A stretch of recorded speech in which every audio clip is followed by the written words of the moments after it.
Chason, we'll start with you. What sort of work do you do in workforce management? I know we kind of covered it in the bio a little bit, but I'd love for you to go into that a little bit more. So at the end of the day, we felt that the one with the best talent wins. That was sort of his core sort of discovery. All the problems, all the issues that any organization has comes down to really a people problem. If you're not marketing, if the service isn't being provided, it's at the root of that is that we don't have the right person in the right seat in the right bus in the right direction. And so we help companies to predict and prevent employee turnover.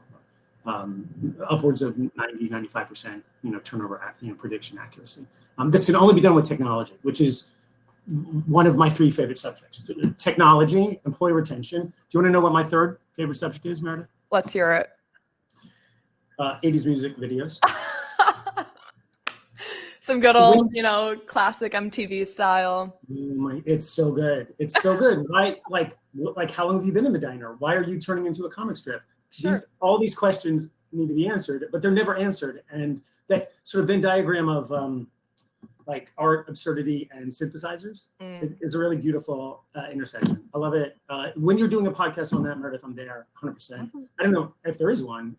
Maybe someone in the chat box can tell me who's doing that. This could be the great. Throw it in the chat, guys. Yeah. That's it. That is, and from the very beginning, that idea that technology and employee retention had to intersect because you couldn't guess. As a person, as a manager, by the time you get to really 40 employees, you have no idea what's going on in the rest of the organization. The ability to sort of intersect, and you need software to help you understand the employee experience. And so that's what we do. And wonderfully, yes, fortunate to be in as many countries and languages as we are. That's amazing. That's awesome. Dana, I would love to hear from you. What sort of work do you do in workforce management? Sure. Thanks, Meredith. So specifically in my role at Retensa as Director of Talent Services, I really help translate that data. So our talent analytics software is capturing that data across the employee life cycle. And now what do HR leaders do with that data? And that's where me and my team really come in. Management has the data. Now what do we do with it? And that's where we identify what is the data telling us, where can we make an impact, and where can we really move the needle when it comes to employee retention and employee experience. And then going off of that, Dana, we'll start with you. What sort of work do you do with smaller HR teams? Sure. So we've really worked with smaller HR teams across many different industries, whether it's healthcare, manufacturing, food and services, hotels and restaurants. And what we've really seen in our experience with these small HR teams is that they all need and are looking for three, I would say, main things when it comes specifically to technology and HR technology. And the first is really, I think, is make it easy. HR teams of one, when we're looking at HR technology, we need to make my life easier, faster, better. HR technology can get very complicated very quickly. Yes. And so looking for those tools that are simple and easy to use. The next is automation. That's really another key factor that, in our experience that HR leaders are looking for. What can we do to streamline, especially bringing those insights to my inbox? Don't make me chase for things on the platform. Bring it right to me so I can focus on what I need to focus on, and what's automated is actually automated. And then finally, a technology platform that allows me to look through the entire life cycle. So whether it's, if I'm only onboarding once a month, or if we're only losing employees every couple of weeks, being able to have the ability to use the platform throughout that employee life cycle. So I think the key things for us that we've seen most successful for small HR teams is when technology really allows an HR of one to essentially going to an HR of 10, let's say, because the technology is giving you an analytics team, a reporting experts, always being there, an extension of you, and really giving you a full breadth and depth for your HR. I think scaling is going to be a kind of an overarching theme here, right, throughout this webinar, and we're going to see it a lot kind of come up just throughout these questions. Chase, I'm curious on your thoughts if you have anything to add to that. Yeah, I think that it's fair and reasonable if I'm a small HR team if I'm exploring new technology, to have a reasonable trial period. I'm as Dana said, I'm only going to see a new hire or a quit or some employee event maybe once a month, and you're giving me a 14-day trial. So that's not actually helpful. And maybe that organization maybe isn't aligned with a small business support, because if I have 400 people rotating through my organization a month, well, then 14 days is enough time, right? Mm-hmm. But that's something that is for anyone watching here, to make sure that if you're dipping your toe, because we're going to need to explore and embrace new technologies, that it's okay that, you pass on the ones who don't look like they're going to, be able to help you for the time that you can actually use it. Yeah, no, and it's worth it. And it really is. I would say, if you look back at just 10 years ago, let alone 20, for anyone who, is of a certain age, as some of us are, look at how different the technology is, and how much you can't do your job at all today without the technology you have right now. Like this right now. Yeah. Like you can't be at work and not have the tools that we have. And there's a tool out there right now that you'll look at, you'll start to embrace and to use. And in 6 months, you're like, how did we do this without it? I mean, even with the advent of AI, you will see so many technologies, whether they've been, in the industry for hundreds of years, or even just more recently, Right. our startup company, they are going to be progressing in the technology space because we have, this past 2 years, like, it's been crazy. So we're going to go into a lot of, both free and premium technologies that you can utilize in your day-to-day. First and foremost, before we even get into that, Chase, I'm curious, what are some common issues that lone HR managers come across when they're spread too thin? I'm sure, Retensa has come across some issues that they've helped out some companies with. Yeah. So when paperwork is piling up, and yes, and another issue, emerged, another problem. What's happening is that under sort of staffed HR teams are forced to be reactive. That I have to chase that, I have to put out that fire, I have to go to the next. And we can't get ahead of the issue. We can't get on top of it. And no one is at their best when the house is on fire and you're only in your underwear. Yep. Right? I don't know about you, but not my best look. Well, how is it possible that I'm going to give the best possible solution or implementation or answer given sort of what's happening? So, and that affects morale. It always recruiting and onboarding always suffers. You're not really giving the best training and orientation experience because you don't have time for that, right? Yeah. You got them in. Oh, hallelujah! They took the job. They didn't ghost me. They showed up. All right. Good luck. We're all counting on you. And so that suffers. Employee development trainings and really challenges ultimately like that emerge in conflict that's unresolved. And that if you're experiencing that, well, that probably means that we're not leveraging the tools and the technology to get me ahead, to sort of keep me from treading water. I feel like, yeah, the paperwork aspect is just a black hole that people are kind of just looking down the bottom of the barrel of, and there's no end in sight. And I'm sure people, in the audience, I would love to hear your thoughts in the chat box. Feel free to throw them out if you can relate to this. But I feel like a lot of the times, especially if you're the lone HR manager, a lot is put on your plate. And quite frankly, a lot of the time leadership don't really know what is HR's jurisdiction versus maybe managers or operations. And anything that gets left, on the sidelines, typically it's put on HR's plate. And that's very unfair. Right. And especially for those who are the HR department of 1, 2, or 3, smaller HR teams, right, are really struggling with that. And they feel like they can't get ahead.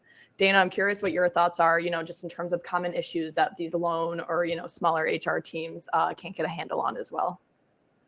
Yeah, I think it's definitely everything that was mentioned. And I think the problem is when we're not able to be proactive and strategic, then we're not able to focus on the employee experience. And then things like low morale, ineffective recruitment and onboarding, missing employee development and training opportunities. And then, of course, turnover is happening when the HR teams are focused just on the paperwork. And that's where technology, I think, really comes into play here and can make a huge impact on these HR teams of being able to alleviate the paperwork so that you can focus and that we can focus on the employee experience and make our places of work great places to work.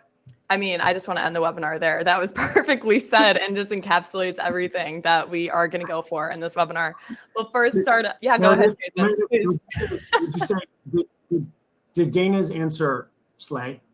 It slayed. Slayed. She did great. That's That what was perfect. Very well said. Before we do end the webinar, we have a lot to cover. First and foremost being HR isn't attracting the right job seekers to begin with. And we'll kind of tie in why, this obviously impacts turnover at the end of the day. First and foremost, I want to, have a little poll question here. What do you think is the cost of employee turnover? I'm going to share that right now for everybody to fill out. But I'm curious what everyone's thoughts are on it. Dana, first and foremost, my question for you while people are filling that out. What are the top reasons for turnover in today's workforce, would you say? That is the question of the day. Luckily, as employee retention experts, this is something we've been studying for years. We do exit interviews across the world, as you mentioned, in 59 countries, and we really have a lot of research on this. And what we've really seen is that we know that employees are really only leaving for one of 20 different reasons. That really represents 95% of why turnover is happening in the entire world.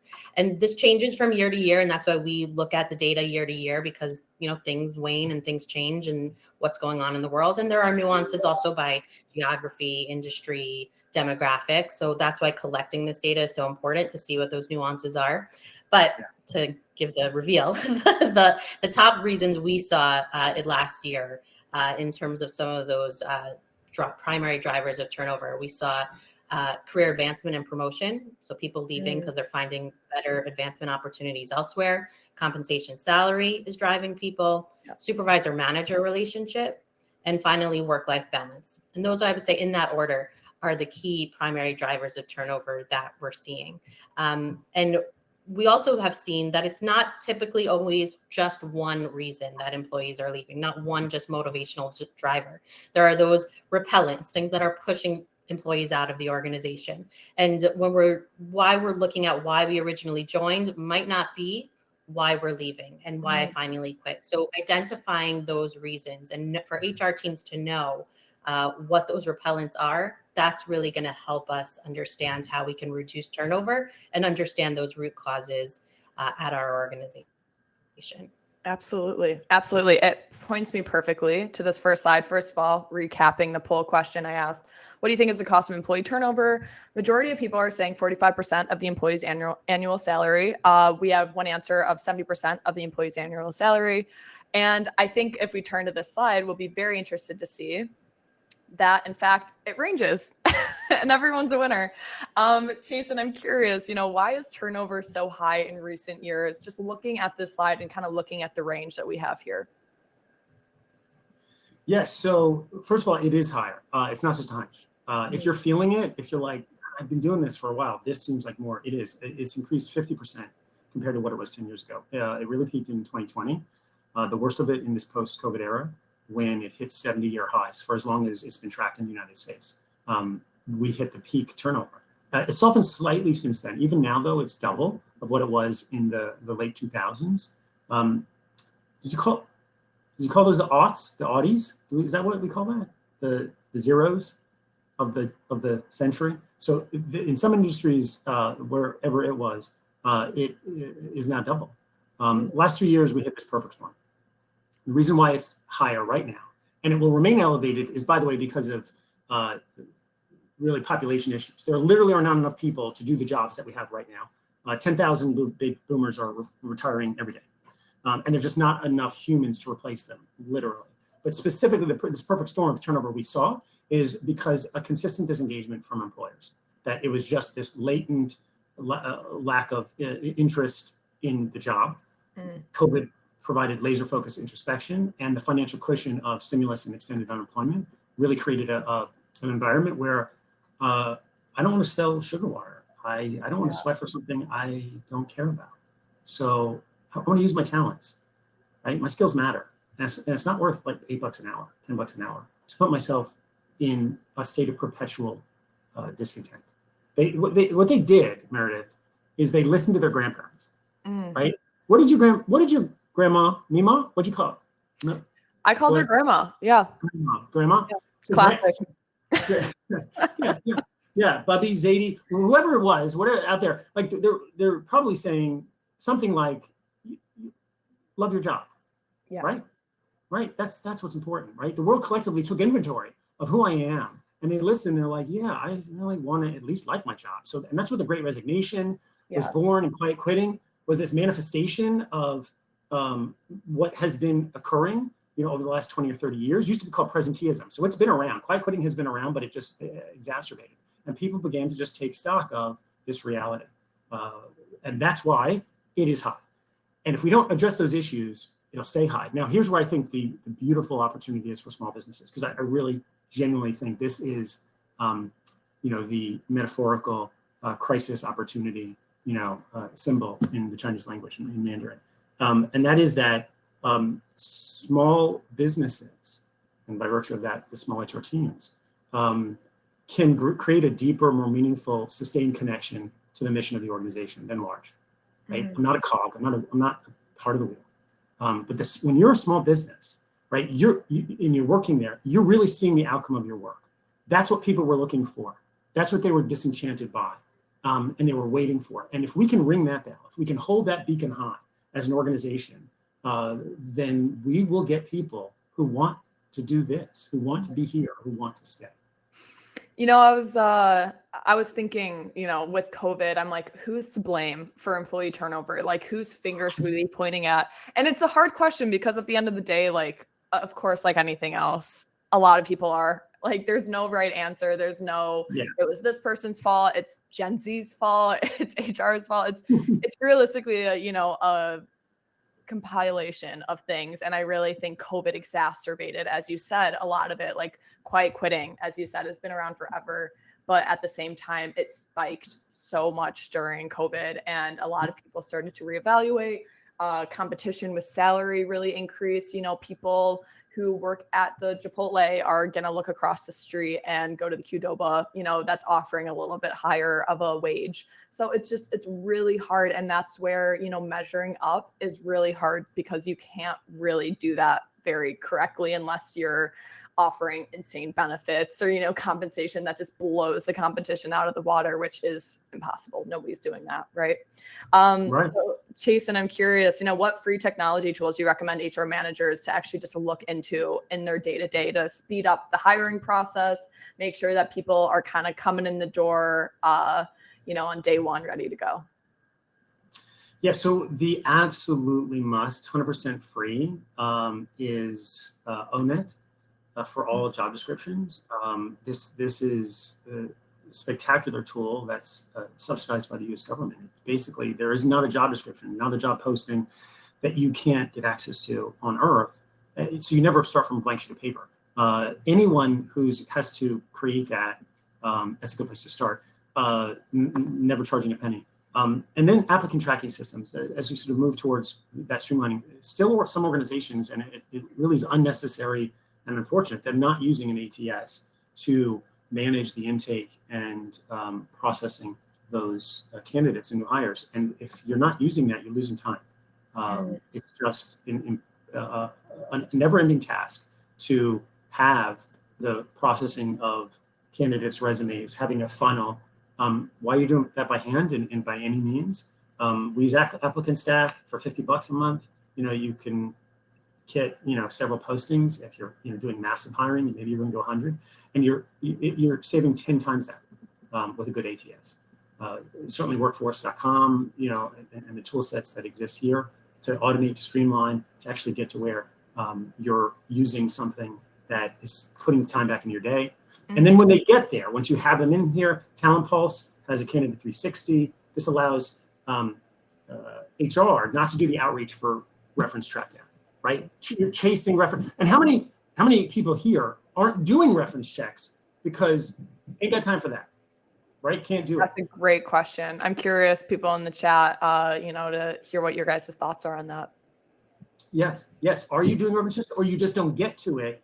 Don't have to, right? So the Talent Pulse pushes that out to the candidate. The candidate is actually driving the process. So now you have this, critical insights about the last 3, 4, 5 people they work for or work with. You have decisions that could drive the selection, or at very least how to manage and onboard them, working to their strengths or the areas to develop, because it was out of your hands and software has done the work for you. Again, low, no cost, easy, massive time savers. If there's anything in HR that is going to save you money, it's worth it. Spend it, because you will move yourself, you move HR, you move all of us up the value chain and the impact that we're having with that workforce. Absolutely. Absolutely. And Marge actually in the chat said we have a qualifier of getting 2 positive reference checks for each applicant. I think that's great. And I think, Marge, I'm curious to kind of go into that a little bit more. How long does that take? Theoretically, if you guys had any technology, I'm not sure, at your disposal, how long would that take you guys? Because I think, again, if the theme is to essentially take out the theoretical paperwork off of HR's desk and declutter it a little bit, put a little bit on technology, I think that's huge. And that frees up so much time to work on retention programs, to work on, talking with the employees, kind of being on the ground level. And, we talked a little bit about, ATS system. Wow, Marge, I am so impressed. You said no tech, just me. I call about 4 to 5 to get 2 to 3 calls back. Most are positive. And again, that is hard. Sorry, Marge just wrote on the beast. You are Marge. Like, seriously. You are beast.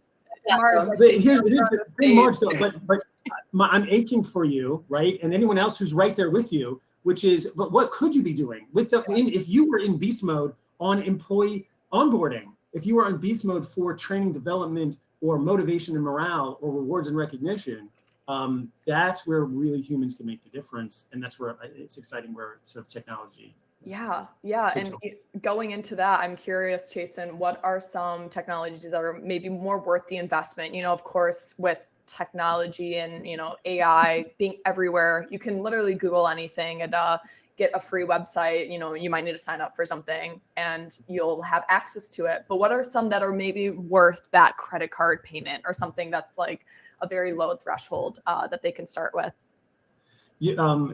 I think you said something that that resonated with me, and that I think is a theme in this conversation, and declutter. Mm-hmm. And we all walk into our room or our office or our place or our kid's room. I mean, if you've got a teenager, what hurricane came through?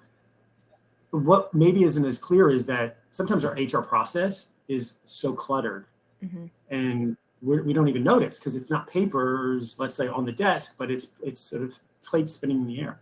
So the decluttering, Meredith, I think is really a fantastic idea that we can bake into that process. Mm-hmm. In terms of tools that are out there, so low cost stuff or no cost stuff.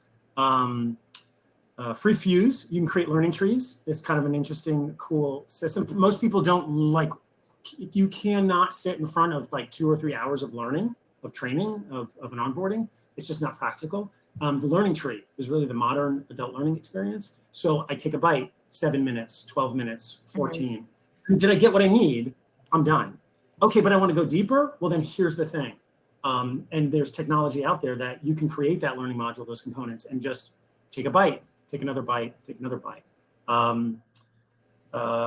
Claude AI is kind of cool and fun as we're starting to see better visualizations.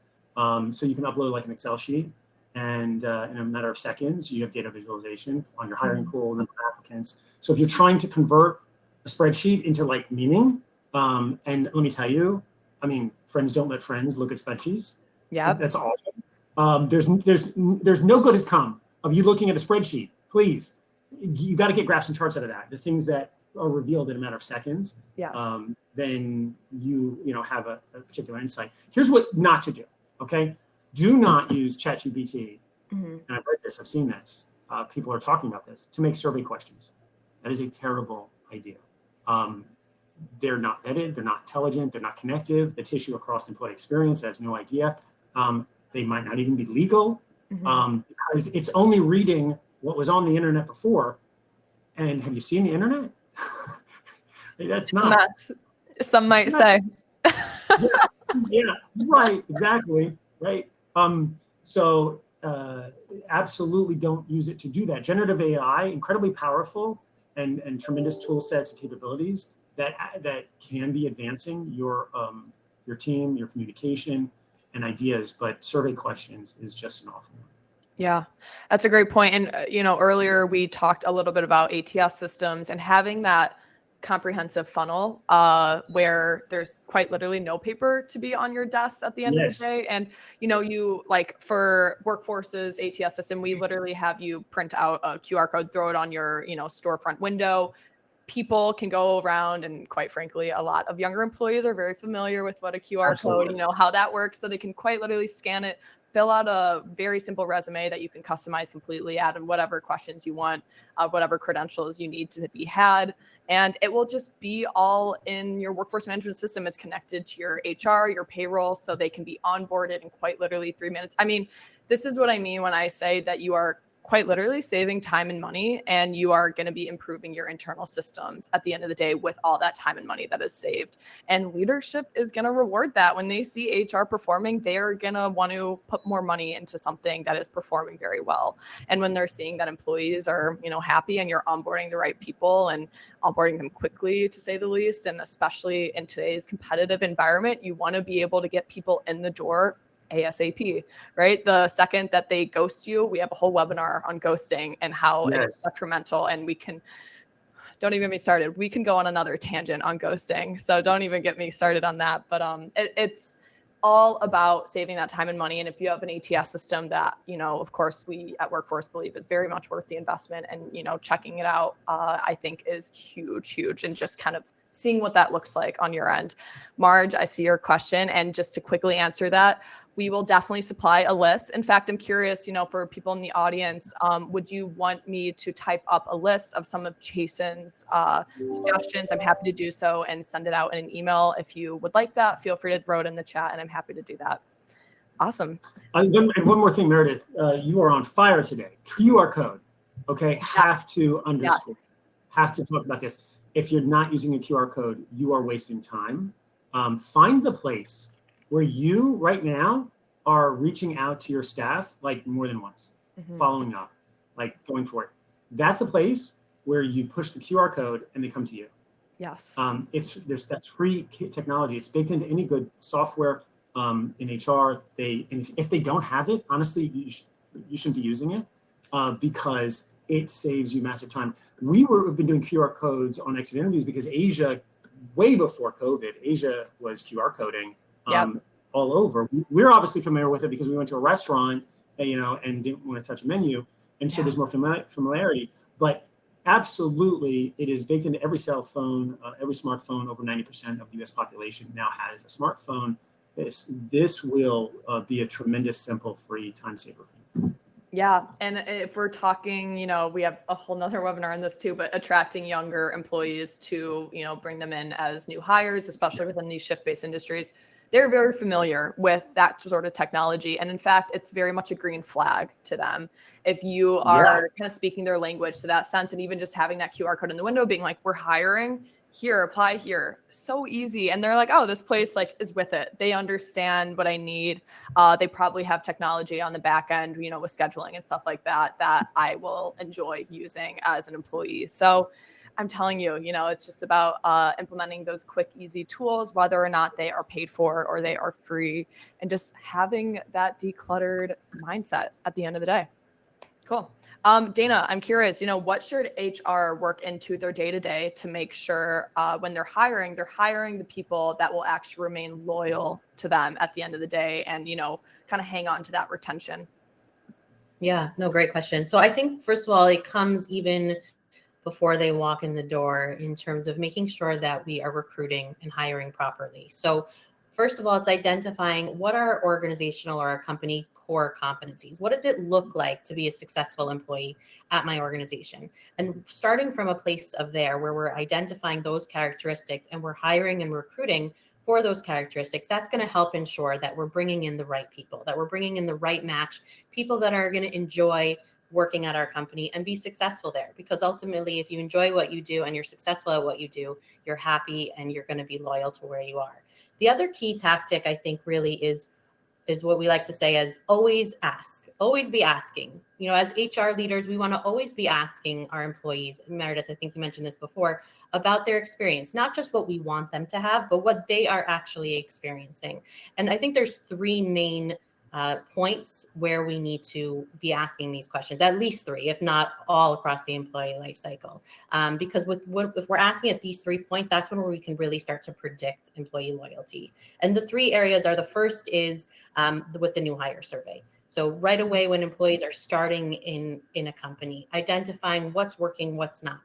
Then when they're there a little bit longer, the stay interview, seeing again what their employee experience has been like once they're there for a little bit longer. And then finally, if they do leave, the exit interview, and why employees who are not loyal, why they are leaving. Because when we're able to gather information from those 3 main touch points, that's when we can really start to predict what employee loyalty looks like at our organization and where the breakdowns are. And we can start to see, if new hires are consistently answering on the new hire survey in the negative about 3 areas, then we know what to address. We know what we need to address, and we know what is going to sway someone to be loyal or less loyal at our organization. And that's, as you mentioned, that's really where AI in HR comes in, where we become the AI for HR, where we can start to predict what employee loyalty is going to look like in our organization and what it's going to take to retain employees. You mentioned a couple of things that I want to touch on that's very key. First of all, the fact that, we're talking about how tech is going to really support HR teams, but that's all it is, right? It's the supportive factor. It's not just unloading it all to technology. We need that human element. And Chason mentioned this earlier, like ChatGPT, it has a long way to go, right? And we are looking at a very messy version of what maybe in potential future could be great and amazing. But right now, it needs a little bit of hand-holding. And that's where us humans luckily come in, right? And we need to have technology truly as our sideline character, our best friend in the movie that is going to help the main character succeed. And that is those smaller HR teams. I'm also curious, Dana, based off, what you said for the audience, what do you guys do for exit interviews? Are you guys doing 30, 60, 90-day check-ins at the beginning? What does that look like? Are you guys using those 3 strategies? I'm just curious, what everyone's processes are there. Awesome. I want to move on to this next part of the webinar and, what you can offer besides competitive pay to increase that staff retention and loyalty. I think that this is a really interesting kind of hot button issue that we're seeing here. Dana, I'm curious, once we hire the right people, we need to keep them engaged, right? So how can we promote engagement right off the bat before day one? And we kind of touched on this a little bit, but I think, you mentioned before they even walk in the door. So what can be done in that interim of, hey, you got the job offer, to, hey, your day starts on, August 16th, let's say? Yeah, great question. And I think those are key time periods in the employee life cycle. There's actually 3 phases before the employee even walks in the door. There's the attraction stage, the expectancy stage, the recruitment stage, and those are even before the employee has walked in the door. And HR has a critical role there in making sure that we're engaging employees across those 3 stages. So in the attraction stage, what are employees hearing about us? What's the word on the street about our organization, about our company? Do they have a good impression of us? We want to make sure that our employer brand is top notch and that employees are hearing good things and that they have good impressions about us before they even walk in the door. In the recruitment stage, are we answering employees' questions? Are we putting our best foot forward? Are we shining, making sure our culture shines through and the best things about what we have to offer are shining through? And finally, in the expectancy stage, when we've already hired them, but they haven't started yet, are we sending them as many as we can in pre-boarding materials, tools and resources, knowledge, things to get the employee excited. I can't wait to get to my first day of work. So we're providing that for them. And we're also hearing from them during that stage. What are their wants, needs, and expectations to be successful in their new role? What are they things that they're looking for? And helping to start that dialogue between employees and managers and between employees and HR so we can set them up for success. I think that's a great point. I actually sent out a poll question that's slowly being filled out, but I think we could kind of see some patterns here so far. I asked, aside from competitive pay, which of the following would most help increase staff retention and loyalty? And the options are opportunity for career development and training, recognition and reward program, flexible scheduling and work-life balance, improved communication, transparency. And answers are truly all over the board right now. A lot of people have different priorities. And I think this, again, kind of comes down to who you are as an HR manager or, director of HR, just the lone HR person at your company, and, what you value, and more importantly, what your employees value. And I think the only way to know that is truly by talking with them. Chason, I'm curious, looking at this next slide here, when it comes, let me switch it over. When it comes to, creating this retention environment and a streamlined onboarding process, how can HR use tech to make it easier on the new employees?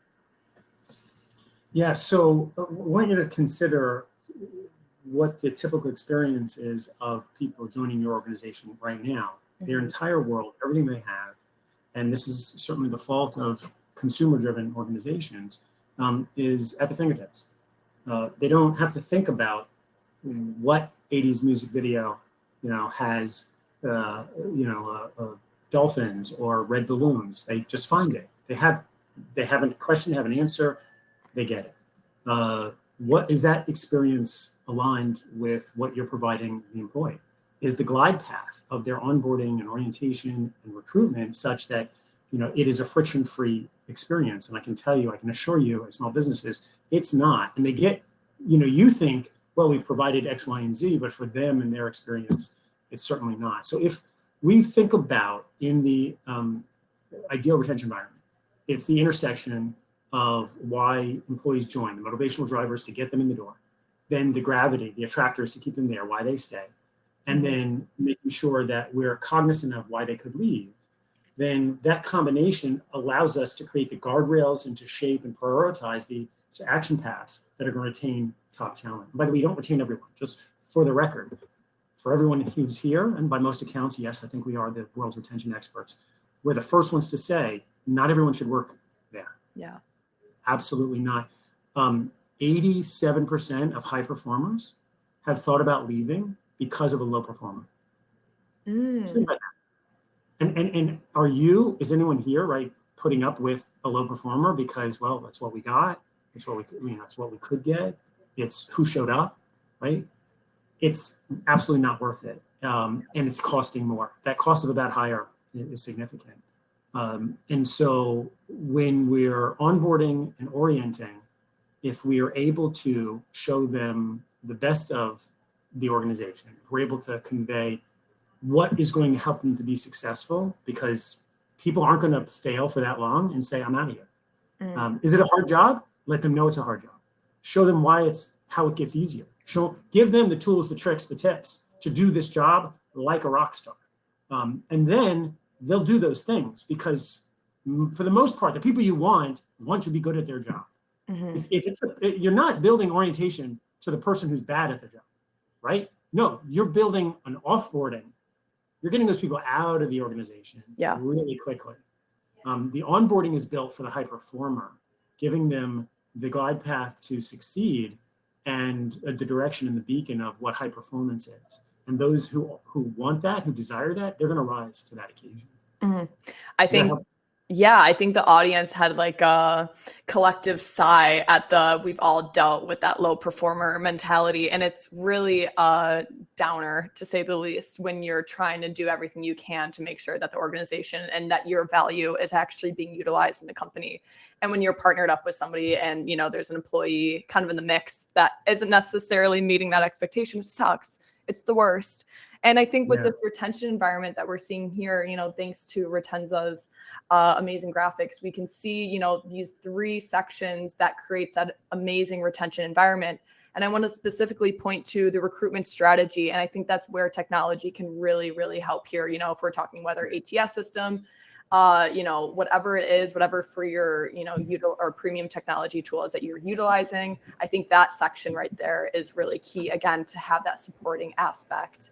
I'm curious, Chason, if you could give any examples of some technologies that require or don't require a credit card necessarily to provide this better retention environment for organizations.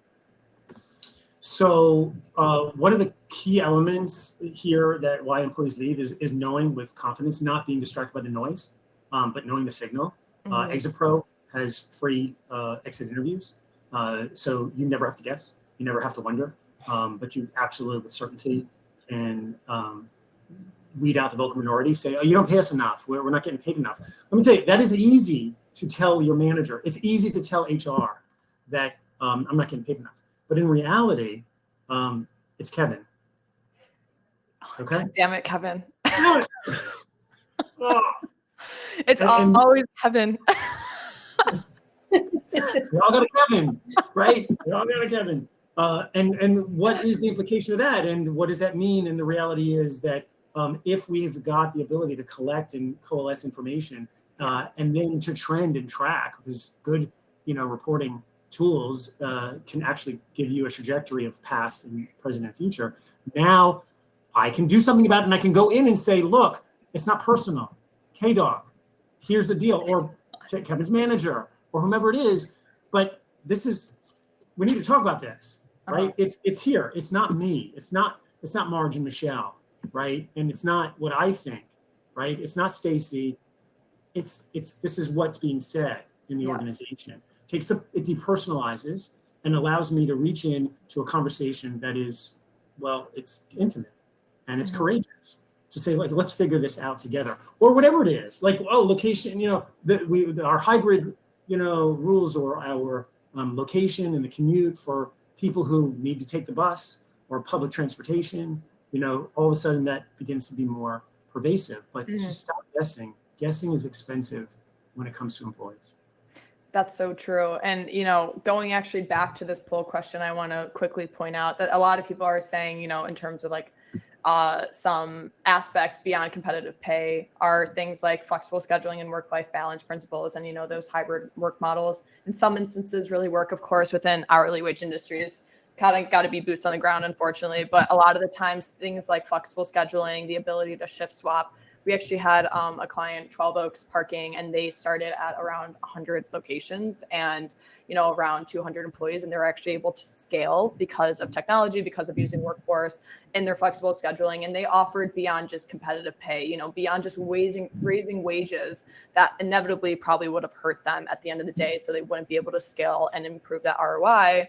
And it's all right. It's a snowball effect. We're kind of getting more in the operational weeds here, but I think there's something to be said about offering beyond just that competitive pay.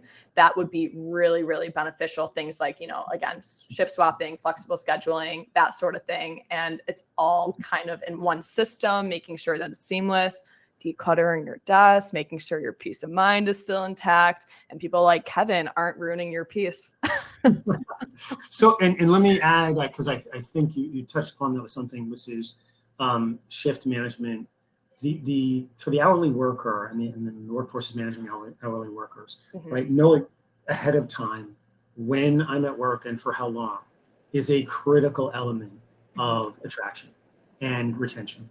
The reality is that without tools like this, you're likely throwing stuff out hours or days ahead, and that doesn't allow the modern person to plan their time. And time is the most valuable asset. Time is the thing that everybody wants to have more of. Every single study, anywhere, indicates that giving people more time or more control over their time, has residual positive effect equal to or greater than money. So 25-cent raise or time off. I mean, no question. Everybody asks, better control of your scheduling when you want it to be, versus a raise. They'll take that. So if you have that at your fingertips, if you can do that for that hourly worker in particular, those will compel them to stay longer.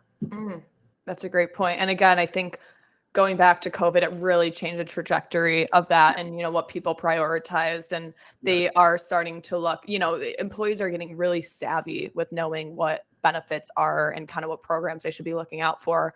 And if you offer something like that, I think that's huge. And people notice that, no matter how, what the age demographic is of your employees are, they notice those things. And I think that's really telling of the company itself. I want to quickly switch gears to this last section of the webinar while we still have some time for Q&A section at the end. How can you leverage working in a smaller company while delegating HR responsibilities? At the very beginning, I talked a little bit about how a lot of the times leadership and C-suite positions don't necessarily know what's under the jurisdiction and what should be under the HR umbrella. And it's sometimes hard for them to not just pile things on HR's desk. I'm sure some people in the audience can relate to that.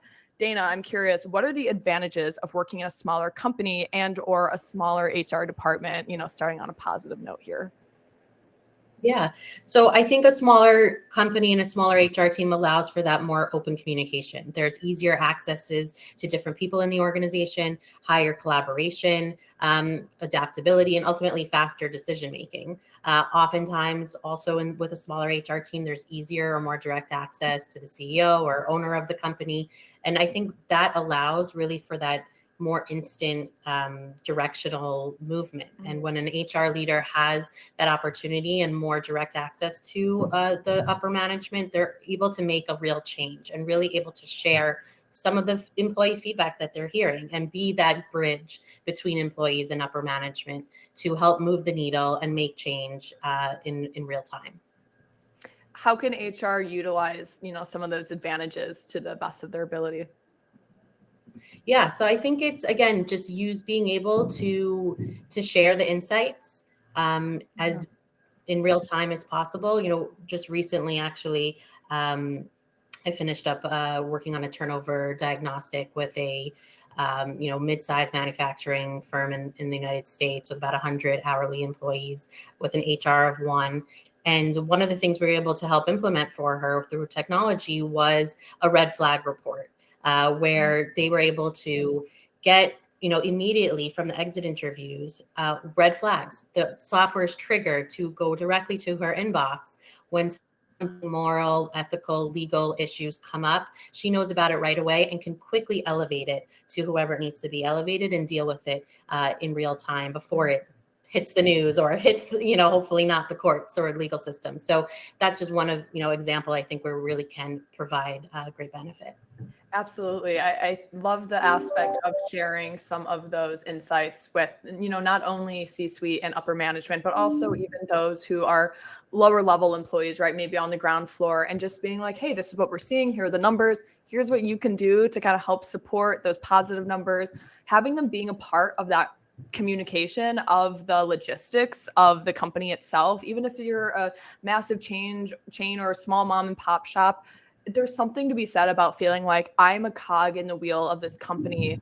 And that loyalty is huge. Yep. It's a huge driver of it, including having them have a seat at the table.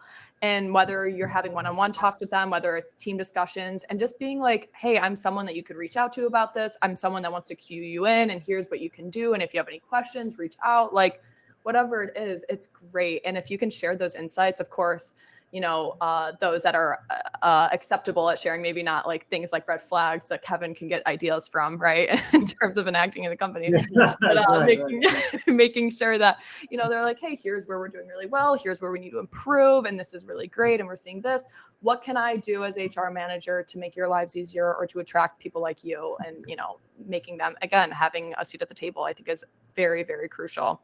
Chason, looking at this next slide here on our last slide, we have 5 key tools for your retention starter kit. I loved this slide that you guys shared with me.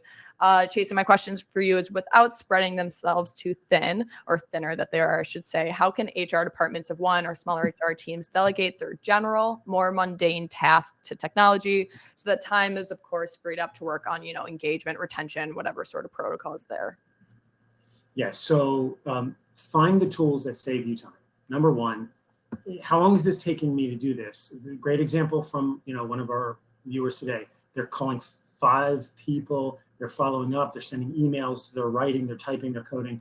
How much time is that taking? Do that math. And then find the tool that's going to cut that in half, because they're out there. They already exist. Anywhere you can save time to ultimately, unlike in the Olympics, which I'm sure we all enjoyed very much. I miss it. There's only one race. Yes. And it's with yourself against time. And you have to elevate HR's impact by reducing where we are stuck in the clutter and the paperwork. So anywhere there's automation for recruiting, onboarding, creating template, everything. Never, ever start with a blank sheet of paper. Create the template. We're using those documents to streamline the process over and over. And maybe the QR code is sending them to the template where they have to do it. In terms of what's on this page, this is really the greatest hits. Mm-hmm. On the slide, you're seeing the number one thing to do for you in HR to get more resources is to calculate the cost of turnover. Because I assure you, most people in your organization have no idea how much it actually costs. Those numbers from 20 to 200% is very real. It's very actual. McDonald's spends 1,100 Happy Meals to replace a fry cook. Wow. You calculate the cost of turnover in the term of your product or your service. Show that to leadership. It will take, 700 reams, for us to pay to replace that manufacturing line worker, right? It will take 12 hotel nights, 15, 20 hotel nights to pay for that housekeeper. Now you're speaking in their language, right? Meredith, the international language, right? Everyone knows the international language, right? International language of love, right? Sure. Well, the language of business, the language of business, Mary D? Tell me. Money. There you go. I love it. Yeah. That's the language. Speak to leadership in that language. You have to know the cost of turnover, translate it into your product or service, walk in and say, yeah, we're losing, 800 salads, Yeah. right? Well, let's talk about, is it worth spending a few $100 on some exit interviews, on some new hire tools, right? Yeah, it definitely is. It's going to put money back in our pocket. We're not going to have to make as many salads. Yes. And then getting those tools to understand reasons for joining, reasons for leaving. We have to understand these forces that are at work that you can't possibly keep in your head. It's just gone. And then also the difference between wanted versus unwanted turnover, or regrettable, non-regrettable. Underscoring, what was talked about before, that, not everyone should work at your organization. We really have to distinguish who are the people who we wanted, who were high performing, who left. Top performing organizations, this number is nearly zero. Turnover is a good number to know, but it's secondary to this. That is the knowledge and clarity that we are inspiring and engaging the people who want to be here and who we want to be here. I'm curious, going off of that, what would be some free and premium tools that you would actually recommend specifically that these smaller HR teams can use? And I'm also going to send out this great poll question that I would love for people to fill out that we'll go over a little bit later. But Chason, go ahead. Yeah. So Udemy has great training and learning to help expand your ability to provide skills to your staff. Talent Pulse can give you the pulse of the workforce and capture insights, across that employee life cycle. I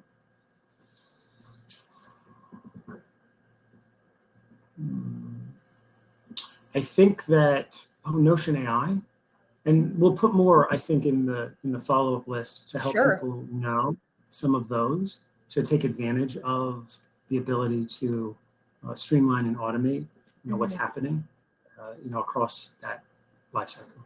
I love it. And I know we're running a little bit short on time here, but I want to get this one last question in for both Chason and Dana. And for anyone who would like to ask a question, guys, throw it in the chat. We will prioritize those live questions. I did get a couple of emailed in questions, which is super great, but I want to make sure that we get those live questions in as well. Chason, we'll start with you. What are one or two top tips, actions, or takeaways that our audience can leave with to, stop turnover within their company?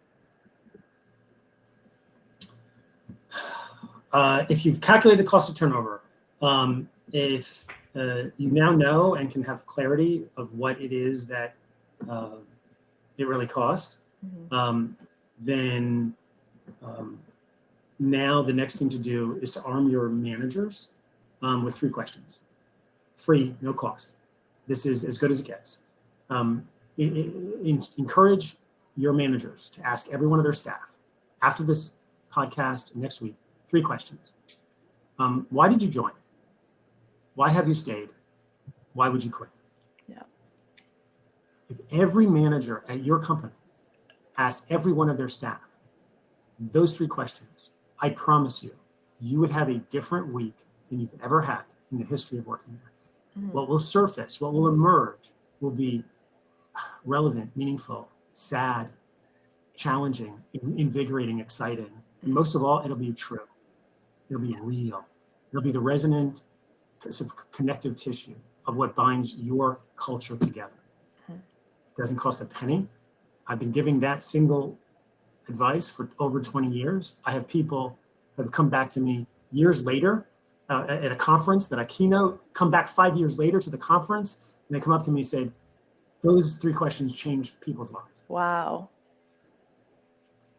Wow, that's amazing. I love that. And I think, yeah, again, having that challenging new outlook just based on those exit interviews or, the 3 questions that you have, I think is so inspiring as HR to be able to work on something that is exactly under their jurisdiction, what they're there for, right? And having that is ideal. So Dana, I'm curious, same question for you. What are 1 or 2 top tips, actions, or takeaways our audience can leave with?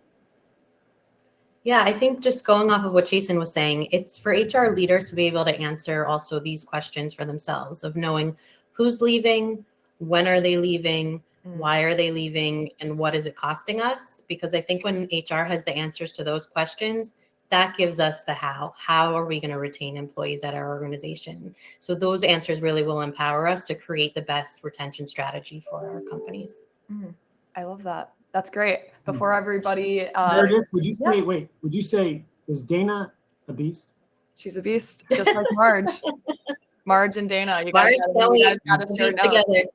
Yeah, seriously, unbeatable, this team. I love it. Before we hop into the Marge, I love you. You're the best. Actually, Marge asked a really great question. While we go into this Q&A section here, I do just want to throw up this slide so everybody knows. Marge asked, what happens when you get a response back from why would you quit and it's not a feasible change, wage increase too high, etc.? Dana, we'll start with you on that question. Sure. So I think this goes back to what I was saying earlier, that oftentimes employees think that they're leaving because of one main driver, but ultimately there are other influences on an employee's reason to stay or leave an organization. And that's where, yes, oftentimes there are going to be things that are out of HR's control or things that aren't going to be able to change, not going to be able to get a raise today, tomorrow, but it's identifying those other motivational drivers for the employee and then bringing those to the forefront. So whether it's, well, I'm not really having great time with my coworkers or my supervisor and manager, or I don't feel appreciated or recognized here, because those things do exist under the surface, and it's being able to bring those up and elevate those.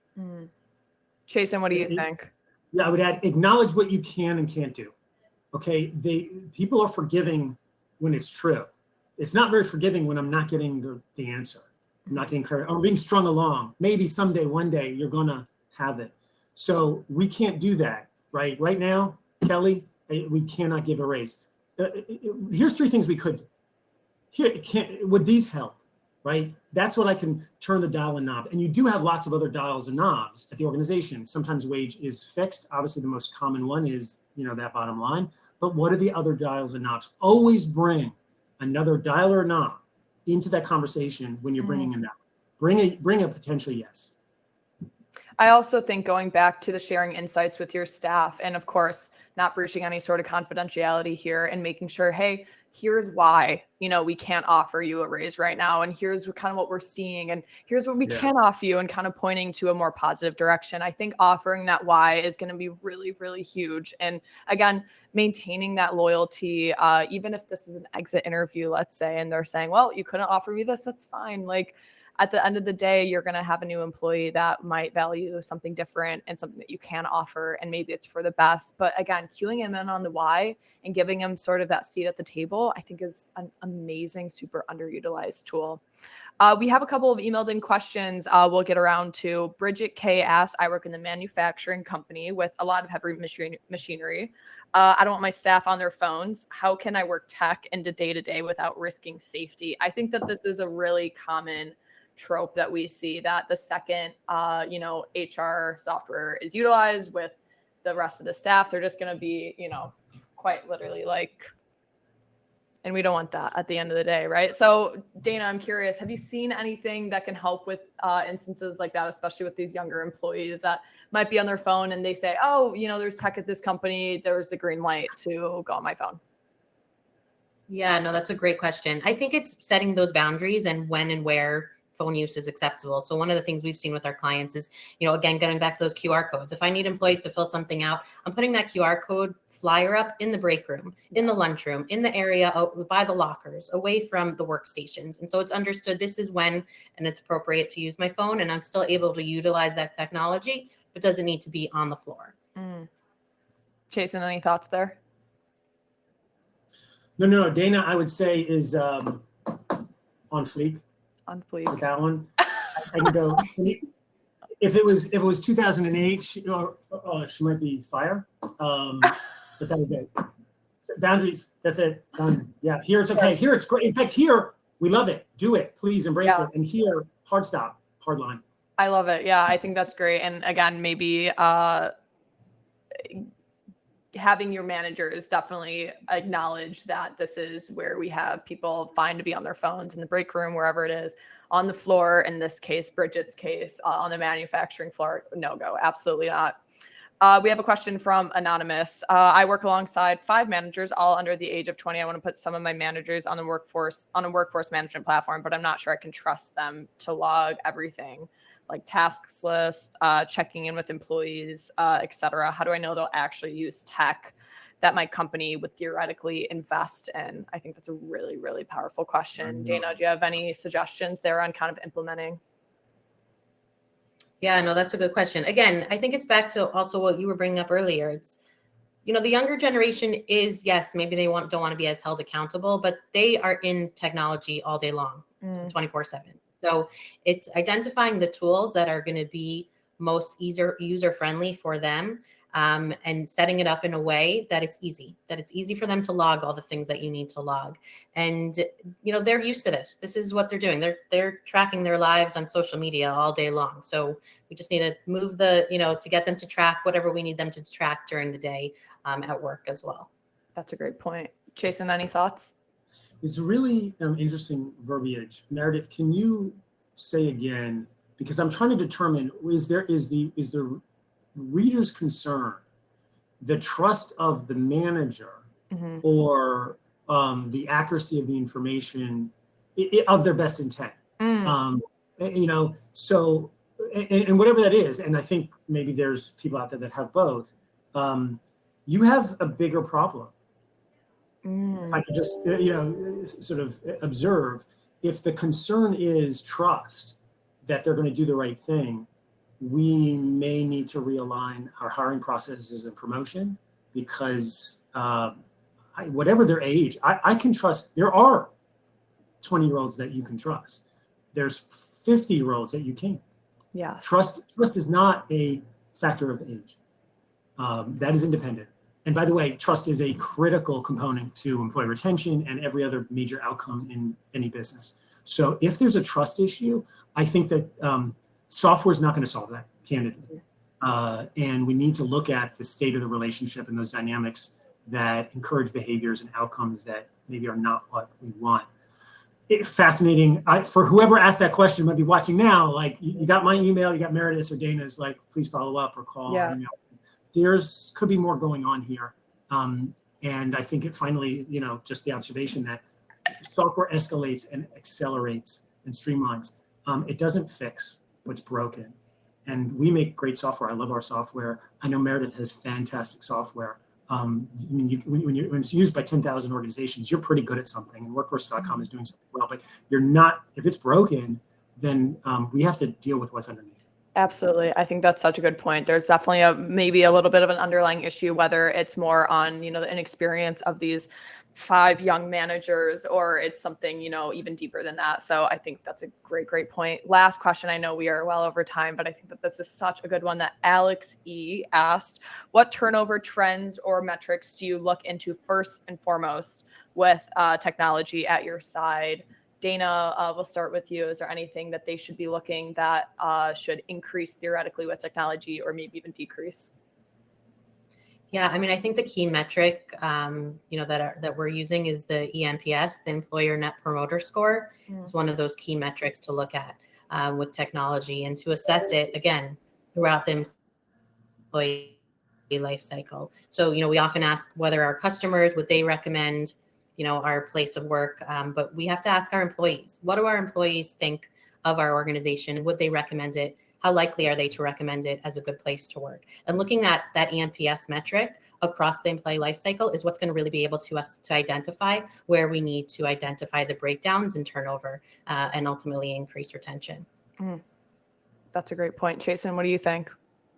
Yeah, I would add 2 other concepts that are really critical in a retention strategy, and that is high volume turnover population and high value turnover population. So for take the second one first. Let's identify the doctors, the engineers, the people who, if we lose them, that's a big hit, right? They're in the 9-box upper quadrant of, influence, performance, and effect.